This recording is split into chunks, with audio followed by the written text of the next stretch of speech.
Portugal, there's a YouTube show full of fun facts you need to know. Carl rings the bell and a member show to the GMP Morning Show. Hola, bon dia, alegria, Manzanilla with the Good Morning Portugal show, live stream and podcast. And suddenly it was 8 o'clock. Busy day yesterday, wasn't it? Did you catch Munson and the geezer? I think we were in somewhat reflective mood yesterday. And then I tried to be quite negative about what's going on in Portugal at 8 o'clock in the bad news briefing. It didn't go terribly well. A little bit of a residue from that this morning. I want to remind you about the validation of your invoices on the Finances portal. Quite important. There's a deadline today, although it might be extended because the site has crashed, I think. Actually, Mel, who's our new guest today, this morning, was trying last night, so she might have been an update on that this morning. We also have Marion returning later on in the show too. Last time, if you remember, we did some ear massage, didn't we? We did some Chinese medicine ear massage. This morning we are looking after our eyes and well, I don't know if we're massaging our eyes, we're taking care of our eyes. I think we are doing a little bit of eyebrows are getting out of control, having had a quick look at my own eyes there. How are you this morning? Hope you're well. Tudo bem? Como estás? And we will start this morning with the Bon Dia Daily. Have you lost an aeroplane? This is the weirdest. Well, the main story this morning is also, as well as the tax portal that's crashed, is to tell you about potential hold-ups at AIMA, because apparently many AIMA staff are putting in for transfers. So we'll take a look at that news item as well in the Portugal Resident. See, perhaps if the weather's improved, do I need to get a new weatherman? It looks like our weather's not that reliable, based on what we were told by Sarah Yearman yesterday in Setúbal. The evidence of her very own eyes looking out of her window contradicted the weather report, prompting her to say, I don't know where these guys get their information from. Not by looking out the window, it would appear. So maybe we need to review our weather policy. Okay, Coach Turner back in Blighty, it would appear. Bom dia, Gumpers. E feliz terça, home safe and sound, though it was a long day travelling. Portugal continues to entice us, and I think we're moving closer to a long-term plan. Back soon. Excellent news, Coach. And Simply Live Mel, who's joining me in about 15 minutes, also on the screen already. How's that portal doing, Mel? Have you been able to validate your invoices, or were you just checking on our behalf yesterday? Right. This is interesting. Before we get to AIMA and their woes, and of course, every week we can get an update on what's going on at AIMA from the front line with Gilda and team on the Expats Portugal Town Hall. So don't forget that facility is available to you absolutely free of charge. It's members only on the webinars and special guests, and you can join for particular webinars at 7:30, but you'll always be able to see the town hall and quiz Gilda on YouTube. If you're a member, of course, you get in on the Zoom and you can speak directly with her. Okay, let's go back later then to immigration agency's new intake already putting in for transfers, and start with planes abandoned at Portuguese airports. Now, there's airport lost property and there's airport lost property. I was intrigued by this morning. Have you lost an airplane at Portugal, or one of Portugal's airports? What's that? Planes abandoned at Portuguese airports. There are currently 3 large aircraft that have been abandoned at Portuguese airports. A Boeing 727, which belonged to the former vice president of the Democratic Republic of Congo. Do you think he's missing it? And 2 Airbus A319s, which were operated by White Airways. That is an airline that I've not heard of. The information on the number of aircraft was confirmed by Echo and by Anna, to Echo by Anna, which did not, however, wish to provide further information on the owners of the aircraft. The case of the Boeing 727 parked at Faro Airport since 2007 has been known for a long time. The aircraft, which entered service with Lufthansa in 1965, well, that's knocking on a bit, isn't it? A good year, though, belonged to Jean-Pierre Bemba, former vice president, VP of the Democratic Oh my goodness, let me try that again. Democratic Republic of Congo. Not that difficult. And was seized at the request of the Prosecutor General of the International Criminal Court, who accused him of war crimes. In addition to the plane, a house in Quinta do Lago, 2 top-of-the-range cars, and a yacht were seized, according to Publico at the time. The Boeing 727 belonged to Bemba and has been parked at Faro Airport since 2007. That's bizarre. That's a really long time, isn't it? 18 years. Bemba was arrested in 2008 and served 10 years in prison. Quite extraordinary. 2 Airbus 319s, A319s, are parked at Francisco Canheiro Airport and are newer. According to Echo, they were operated by the Portuguese charter flight company White Airways under an ACMI regime, a lease contract that, in addition to the aircraft, includes crew, maintenance, and insurance.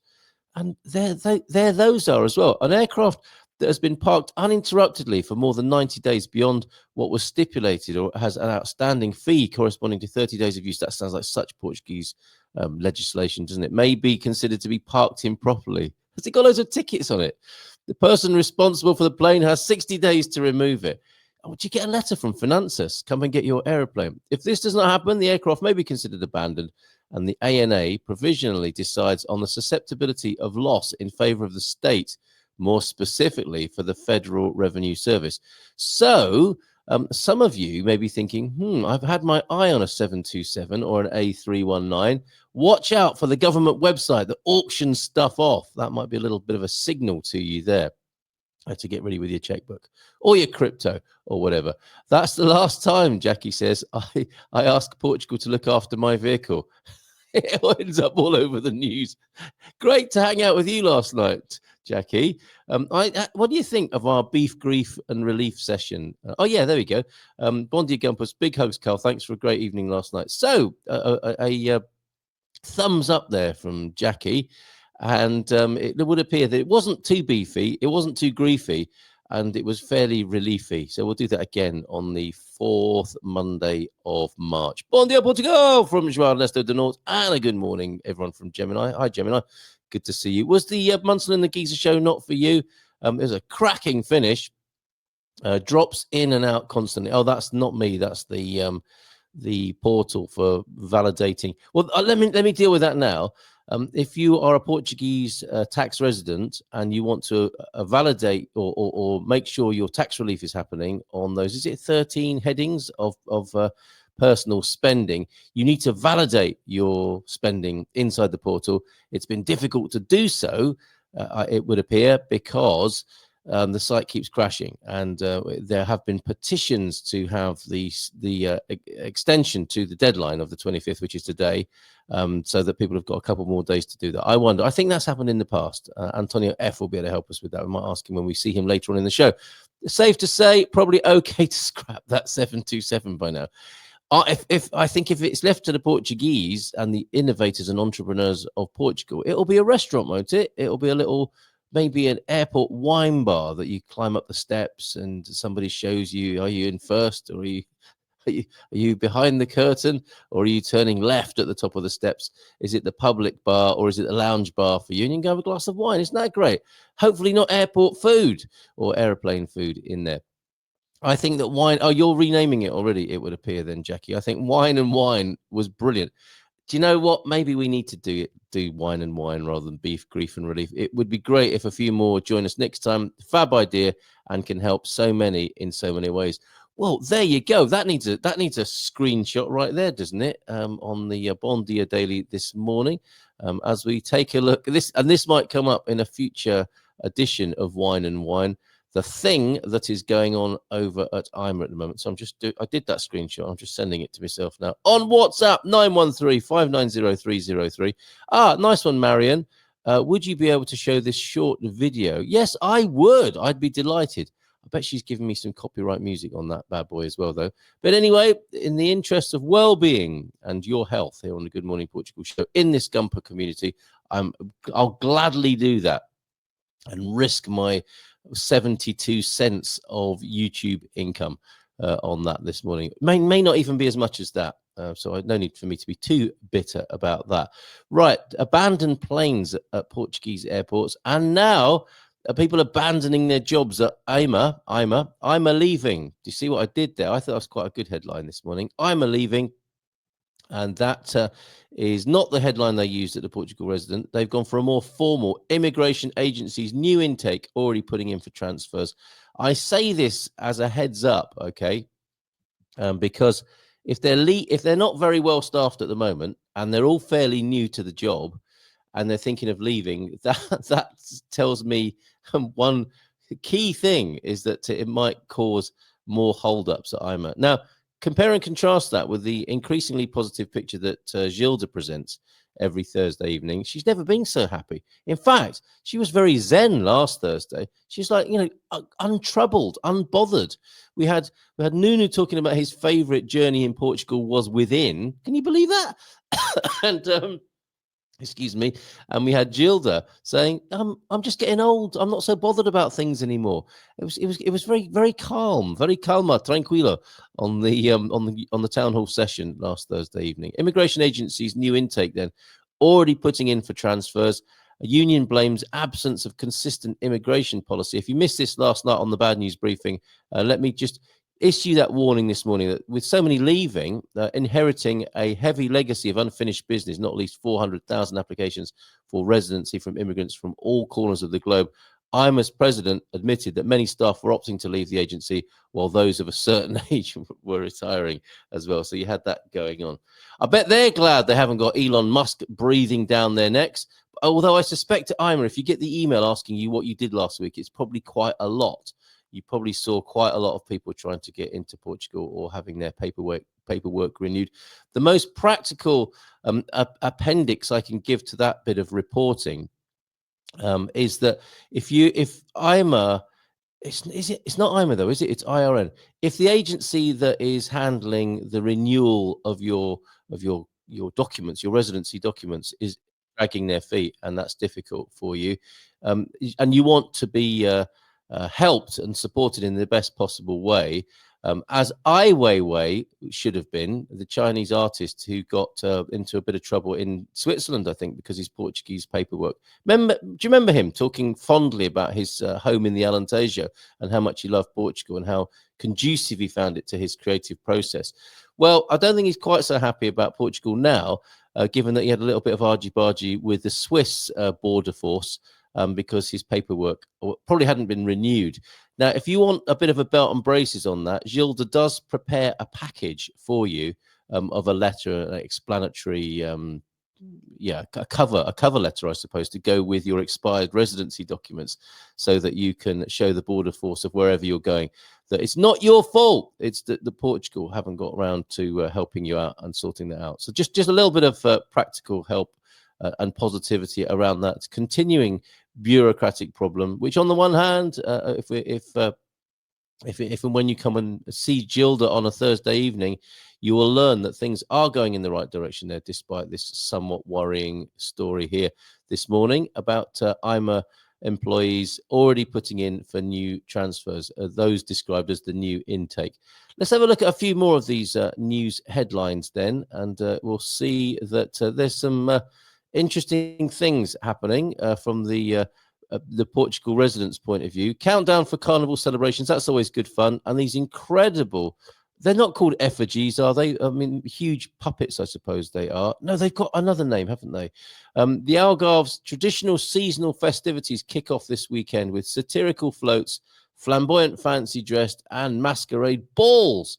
The Algarve is gearing up to celebrate Carnival in style. From east to west, towns and cities are organising celebrations for all ages. In Lulé, the oldest parade in the country, will draw thousands of revellers. So it's nearly upon us, just a week away now, or less than a week away. March 2nd, 3rd and 4th, the festivities featuring floats and performances by samba groups, dancers and giants will enliven the Avenida José da Costa Mealia. Is that right? Mealia, with a burst of colour. Who is that in the picture there? Who's being caricatured in that particular float, I wonder?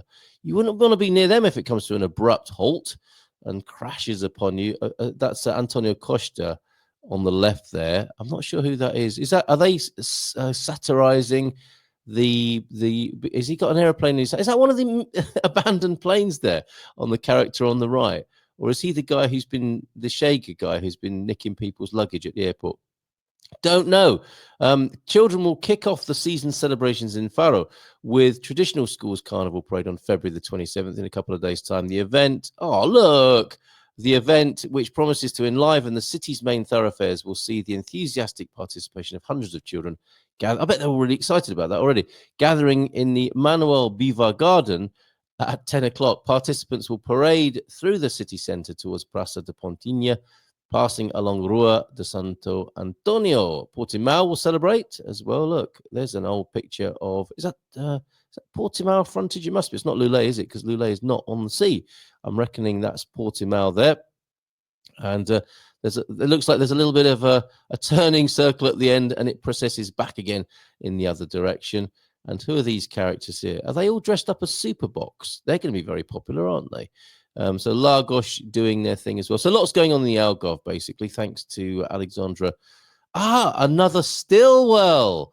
Suddenly Stillwells are everywhere. Isabel last week and Alexandra there. I wonder if she's related to Isabel.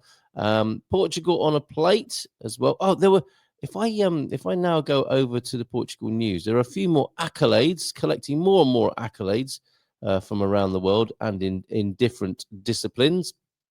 Was that on the screen at all? Was I showing you pictures of the carnival and it wasn't actually on the screen? Anyway, I think that wine and wine, we did that one, didn't we? Bon dia, Carl and Gumpers from a nippy 4 degrees. We'll come back to the Portugal news in just a moment.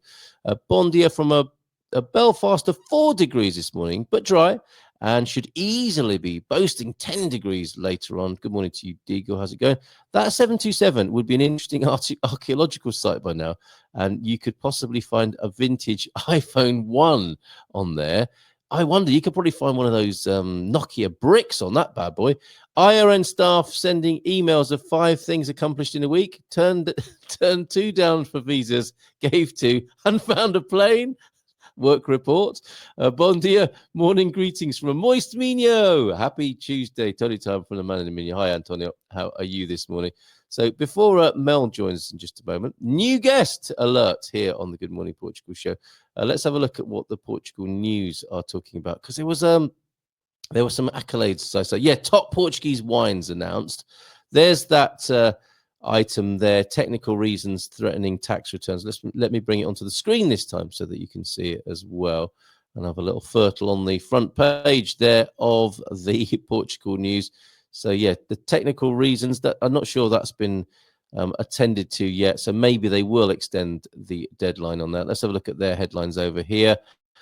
An Algarve AL suspended by, is that one particular residence? That must have been a slow news day when they're talking about the switching off of one particular guest house. This is interesting. Portuguese cities included in top 100. Let's come back to that in just a moment, after we've had a look at the top Portuguese wines that have been announced. Wines from Douro, Alentejo and Setúbal won the 2024 edition of the top 10 Portuguese wines. Oh, is there a list here? Let's see. Let's scroll down and see if there's actually a top 10 for us. No, there isn't, and not even comments on there yet. Okay, let's work our way through to find out what the best wines are, and we'll have a look at those Portuguese cities that made it into the top 100. Presumably that's a global survey there. Domingos Alves de Sousa Reserva Pessoal from 2015, a red from the Douro. Would appear to be in the winners. The Paixão Grande Reserva 22 from the Alentejo.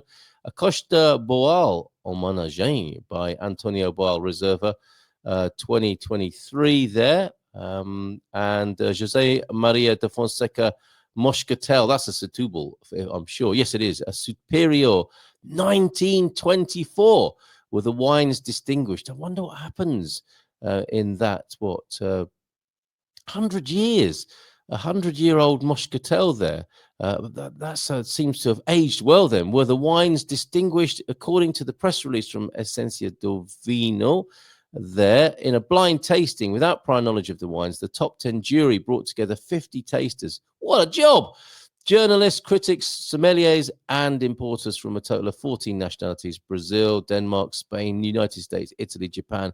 What a fantastic panel to be a part of. Lithuania, Mexico, Netherlands, Poland, United Kingdom, Switzerland, Ukraine, and Portugal. The statement adds, quoted in the press release, the founder of the Essencia company, Nuno Guedes Vaz Pires, highlighted that the arrival in Portugal of a panel of leading figures in the wine sector is an essential investment for the country's projection. I bet they went home happy, those people from all of those countries. I'll put the link to that. If you're a wine fan, maybe send that over to the Good Morning Portugal wine ninjas as well. So just popping that in. I know Antonio Barbosa will want to know what those wines are. He's probably got most of them at home as well. And just very briefly then, these Portuguese cities that are in the top 100, is that a world league? Let's find out now. The list of the 100 best cities in the world for tourism drawn up by Euromonitor International includes, bit predictable, 2 Portuguese cities, Lisboa and Porto, which you won't be surprised to hear about. Lisbon appears 29th place, while Porto appears in 75th position in the ranking, led by Paris. Still Paris, topping the charts of cities to visit in the world. Paris in the top 3, followed by Madrid and Tokyo. Would you agree with that assessment there? Let me know in the chat. Let's bring onto the screen now and say hello for the first time in a new regular monthly residency, let's call it. It's Mel, everybody, who you know from your screen as Simply Live Mel. Hola, bon dia. Hello. Bon dia, can you hear me? I can hear you loud and clear. And you seem to have brought your own wind turbine with you, Mel, as well. Excellent. I have, yeah. It's renewable energy on my land. Yeah, no, I'm Is that what's powering your participation in the show this morning? Yeah, so if it drops out, it's all a wind turbine's fault. So we'll keep our eye on the wind turbine, and if it stops, we might lose you. Very good, excellent stuff. Where are you? Which part of Portugal are you in? I'm near Obados. Are you? Excellent stuff. Okay, well, welcome to your monthly residency. We've seen you as a wonderful participant on the screen as Simply Live. Simply Live on there. So could you tell us a bit more about yourself and how you got to be here in Portugal? To me, what you've told me before is it's a very interesting story, quite the turnaround. Yeah, I've lived a very varied life. I think probably most people who end up traveling to a different country later in life have probably already done a variety of things all over the place as well. Yeah. And I'm a bit of a, I don't know if you've heard of the term of multi-potentialite. If not, I'll talk to you about that later. What? Hold on a minute. Multi-potentialite.